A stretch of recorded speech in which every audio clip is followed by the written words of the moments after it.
11th, we are again focusing on the next topic, behavior of real gases, derivation from ideal gas behavior. The small portion has been there. I don't want that you go for a detail of it because most of the things are being removed. If you remember that your gas law, gas equation, that gas equation or gas law, I think this thing you must be remembering. PV is equals to nRT. It's very common. It's not only it's coming in class 11, but you have seen it in class 9th also, 10th also, even in 12th also. So you'll see in 12th and further also.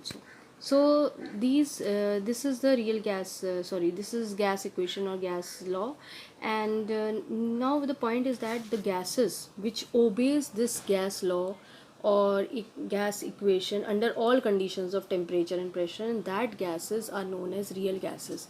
Now suppose which type of gases are called as real gas? एक नया word आया, real gases. Now what are these real gases? The gases which will obey the gases which will obey gas equation or gas law under all condition of temperature and pressure, right? So this is been there. Now there is few things which you have to remember, that there are certain gases they tends towards ideality at low pressure and high temperature. So there are certain gases also. तो अब छोटे छोटे points हैं, there is no description now, so that's why I'm giving you a small idea of it. Practically देखो, real gas या perfect gas जैसी होती ही नहीं है. It's our concept that it is there, but बनाया हुआ है तो बनाया हुआ है हमने, लेकिन still फिर भी उन्होंने कहा क्योंकि कुछ gases होती हैं when you have low pressure and high temperature, then these gases behaves as real gases. वो कौन कौन सी होती हैं? CO2, SO2, NH3 etc. ठीक है. अगर इन गैसेस को अगर आप लो प्रेशर में यूज़ करेंगे और हाई टेम्परेचर में यूज़ करेंगे तो ये रियल गैस की थोड़ी बहुत कंडीशन शो करती हैं. ठीक है. और इसी वजह से they are soluble in water and they are easily liquefied. ठीक है. एक रीजनिंग का क्वेश्चन निकल के आया ये वाला. ठीक है. Why these gases are soluble in water? You have this reason. Why they are easily liquefied? You have the reason. ठीक है. Now the point arises, there are certain gases which shows a large deviations from that of the gases. ठीक है. And they are insoluble in water. They are not easily. तो भाई दो तरह के ने, कुछ तो फॉलो अप करेंगे, कुछ नहीं फॉलो अप करेंगे. तो there are certain gases which are insoluble in water and not easily liquefied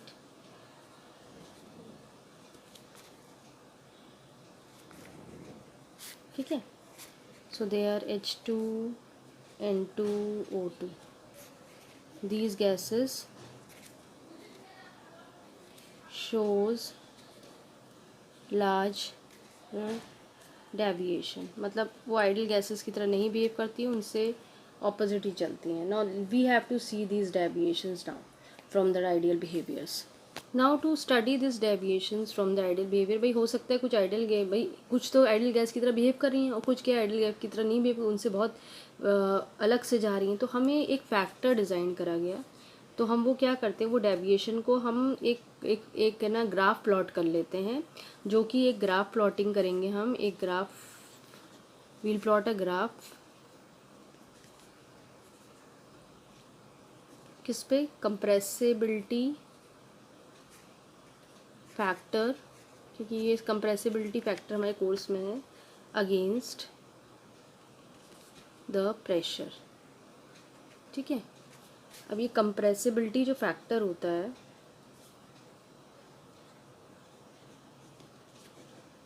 it is represented in this manner z is equals to P V is equals to N R T. पहले तो बहुत description था, अब तो syllabus reduce हो गया, तो you don't have anything now, so you have to focus few points. जैसे फॉर एग्जाम्पल हम वो ग्राफ आपको दिखाएंगे, लेकिन उससे पहले नोट डाउन कर लीजिए। For ideal gases, for an ideal gas उसमें z की क्या वैल्यू होती है। पहले तो न्यूमेरिकल्स थे, z की वैल्यू 1 है। दूसरा है रियल गैस,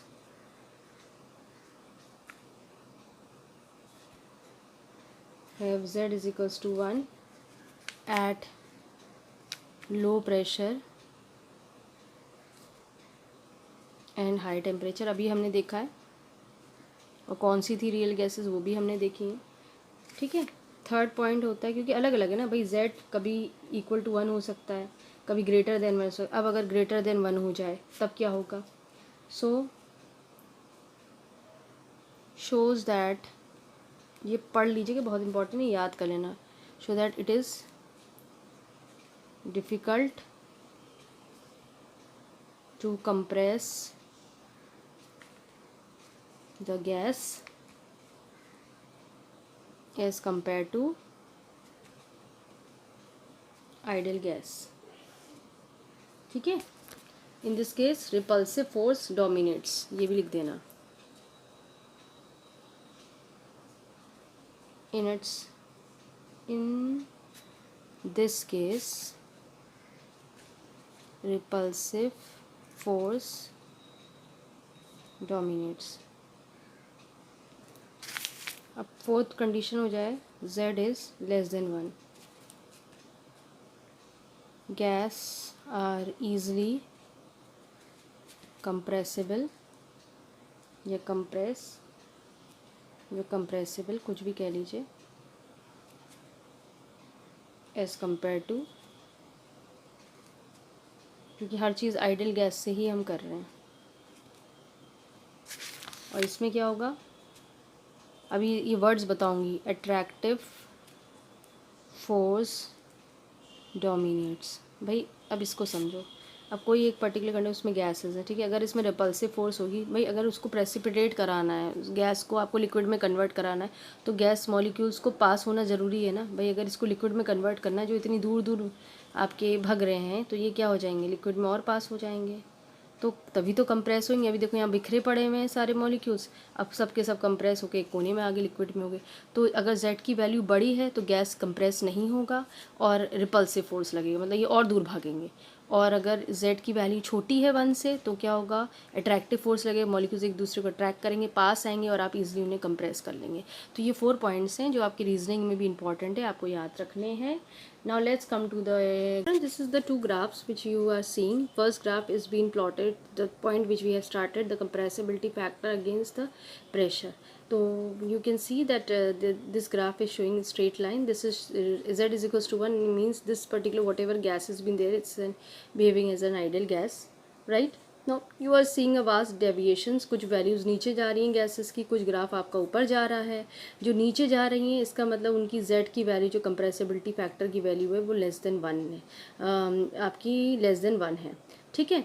तब वो है, यानी ऐसी गैसेस जिनकी लेस देन 1 वैल्यू है वो ईजिली कंप्रेस ही है, जैसे CO2 ईजिली कंप्रेस हो जाती है, ठीक है। आपकी ऑक्सीजन ईजिली कंप्रेस हो जाएगी, N2 है ईजिली कंप्रेस है, क्योंकि उनका ग्राफ इनसे नीचे जा रहा है। भाई ये लंबी लाइन, ये तो आपको ऊपर करनी ही पड़ेगी, लेकिन आप यहाँ से प्लॉटिंग कर रहे हैं ना, यहाँ से वैल्यू देखिए तो उससे नीचे वैल्यू आ रही है, यहाँ से आप नोट करिए।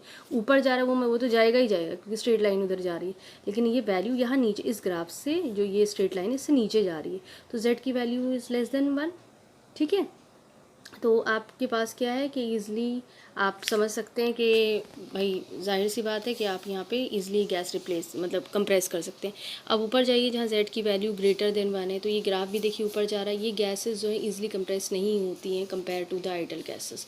तो ये वैल्यू ग्राफ से देख के या z की वैल्यू देख के आप इजीली ग्राफ से आप बता सकते हैं कौन सी गैस क्या है रिप्लेस मतलब कंप्रेस हो जाएगी ईजिली, और कौन ऐसी होगी जो ईजिली कंप्रेस नहीं होगी। अदर वर्ड्स में क्या है, कौन ईजिली लिक्विफाइड हो जाएगी, कौन नहीं होएगी।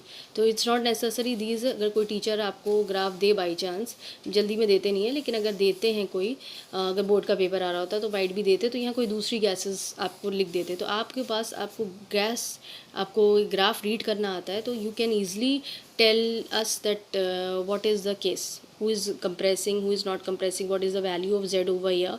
So ये तो ग्राफ है, बुक है, सब वैल्यू दी रखी है, लेकिन अगर आपको क्वेश्चन पेपर में आएगा तो z की वैल्यूज़ नहीं है, आपको ग्राफ देख के जज करना है, हर चीज़ बतानी, कंप्रेसिबिलिटी फैक्टर की भी वैल्यू बतानी पड़ेगी, कंप्रेसिबिलिटी का भी कंडीशन बतानी पड़ेगी, आइडियल गैस से उसका क्या कंपैरिजन है वो भी आपको बताना पड़ेगा. Now this is another graph that is been showing, the graph is been plotted between pressure and volume, and you can see the states how the ideal gases are behaving, how the real gases are behaving. So please go through it. ठीक है, this one is important. Nobody will ask you to draw the graph, but sometimes graph is being made and reasoning type question, but basically 4 points important होते हैं जो आप reasoning में you can focus. Now there is 2 more points also, causes of deviations from the ideal behaviors. So please, we have already seen कि how it was there, force of attraction हो या repulsion हो, तभी वो लोग चीज़ें show कर रहे थे. ठीक है, सारी चीज़ काइनेटिक थ्योरी पे बेस्ड है. फिर ये पॉइंट्स भी याद कर लेना. Volume occupied by the gas may be so small that the volume occupied by the molecules may not be negligible. So please these 2 assumptions भी हैं, ये आप याद कर लीजिएगा पॉइंट्स को. So I think this portion is clear to you. So we'll make a other video for the remaining portion of this chapter.